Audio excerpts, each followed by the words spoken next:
Good morning, Year 6, and welcome to Tuesday the 19th of January's literacy lesson. So, first things first then, please, can you get this sheet from your learning pack or turn to it?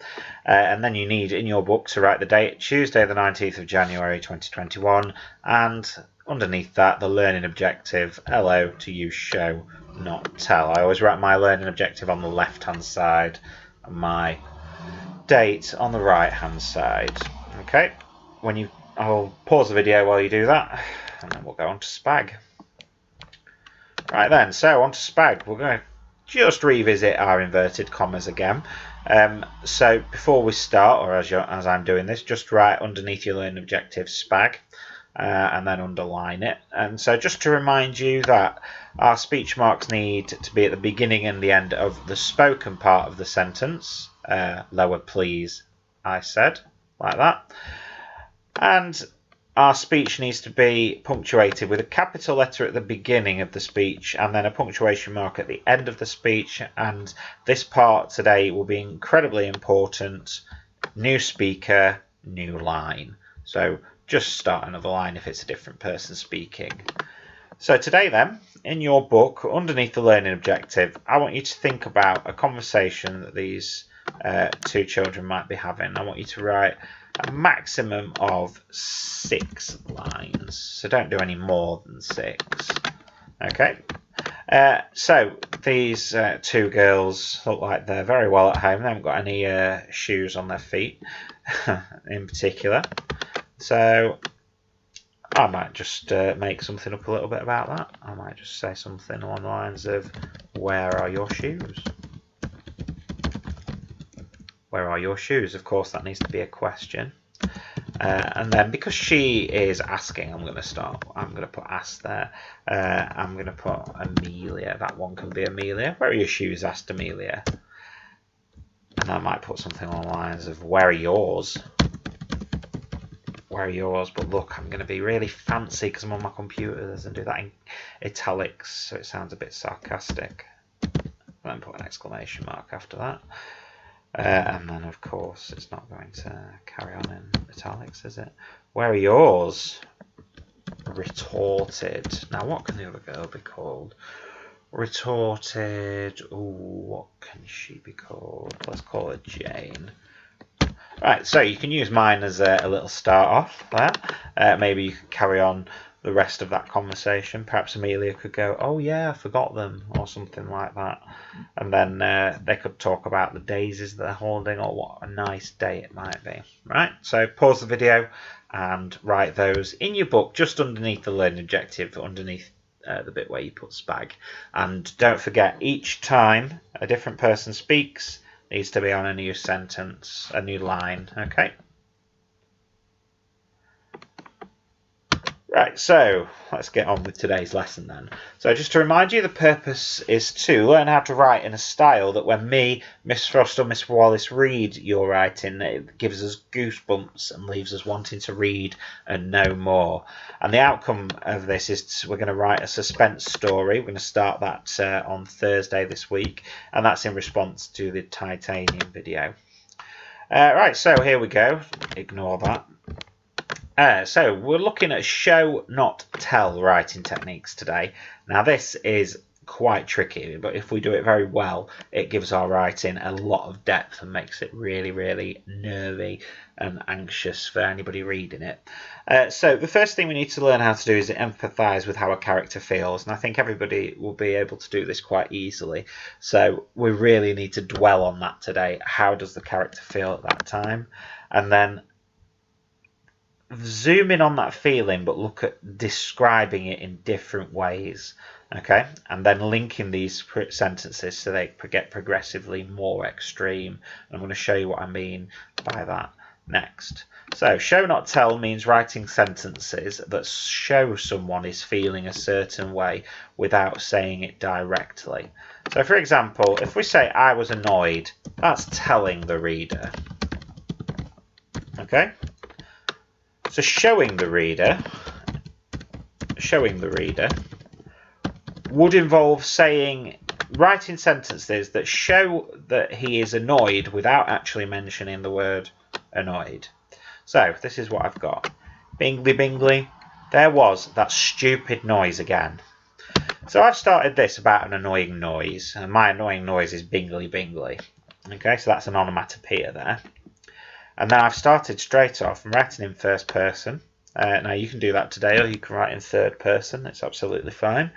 There was that stupid noise again, and I've put quite an extreme word there. I say extreme, it could be worse.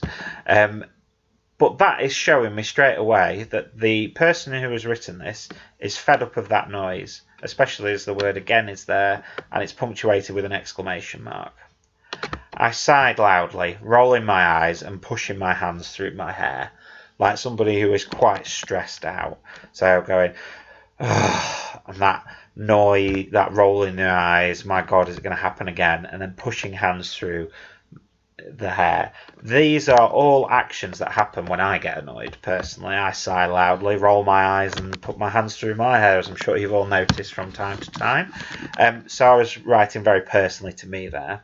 And then I've said this line, sorry. Someone was trying to wind me up. So when you're trying to wind somebody up, you're deliberately trying to annoy them, aren't you? So you've mentioned the word annoyed without saying the word annoyed. Bingly bingly. I clenched my teeth shut. I could feel the frown spread across my face. The anger started to rise. Okay, so in all of this, that sentence has now become, 2 or 3 or 4 sentences. And you'll notice in this as well that a lot of the sentences, I don't want that, I want this. A lot of the sentences are quite short. Okay, there was that stupid noise again. So there's a couple of short sentences in there, and that breaks up these slightly longer sentences. Someone was trying to wind me up. So there's 3 short sentences, and then some longer sentences, and then you've got just a couple of sentences that say noise is there. Okay, so on this last one, clenching your teeth shut, like when you get you're starting to get really cross. So the challenge there is that it started off, oh, it's a stupid noise, and I'm sighing and rolling my eyes, pushing my hand through my hair, and then saying someone's trying to wind me up, and then the noise happens again. Now I've gone from mild annoyance to really annoyed. So I'm clenching my teeth, feeling the frown spread across my face and the anger starting to rise. Okay, so that goes back to that linking the sentences so they get progressively more extreme. Okay, so what I'd like you to do today then, in your books, what you're going to do is if you've been given a certain colour, you've got all of these sentences. So if you've been given green, you've got I was sad and I was happy, and I've given you a couple of things here to help. If you've been given yellow, you've got I was sad, I was happy, I was scared, and I was angry. Okay, and if you've been given red, I'd like you to do all 6, please. A little paragraph trying to put yourself into that character's shoes. So what you'll need to do then in your book is let's take I was sad. So I was sad, and that's what you'd write first. And then underneath that, now I would leave a line, but you can just leave a line. So now you need to write a couple of sentences to show how that character is sad. So writing from first person. It's easy to write from first person as well, because then you can relate to your own experiences. So I'm going to put, I couldn't believe it. I stood there and could feel the lump in my throat and the tears well up in my eyes. Okay, so a couple of things there. I couldn't believe it. Well, some things happened. I stood there. I might just change that. I stood there like a ghost and could feel the lump in my throat and the tears start to well up in my eyes. I'm also going to change that as well. I'm going to make that into 2 short sentences together. I couldn't believe it. I stood there like a ghost. I could feel the lump in my throat and the tears well up in my eyes. I couldn't hold them back. Couldn't hold them back. Okay, so that's just an example there, and as you can see, I've used held back tears, lump in my throat there. Okay, so you can use this to help you with the next one. And what I'd like you to do is write all of those sentences. Pause the video while you do this. It might take you a while if you've got the red pack and you have to do all 6. Okay, so pause the video, have a good go, and restart it when you've finished. Okay, so the last thing I'd like you to do now is for this picture. So we're going to relate this task to our video and the part where the boy sees his teacher and the teacher sees him. Okay, so the final thing I'd like you to do for today is just do exactly what you did before, but instead this time it's I panicked. So if you need to, you can watch the video again and have a look at the boy's reaction. So I've just given you some examples here. I froze, I felt like running, my mind thought, oh, you could change that to raced, at 100 miles an hour, and my heart raced. Now you could maybe say, he looks away, doesn't he? I looked away, I rushed off, that's another thing. I rushed away quickly.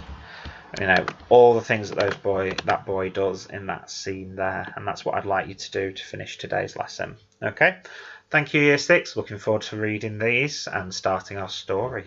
Tomorrow we're going to do our plan, so we're very nearly there. Okay, see you tomorrow.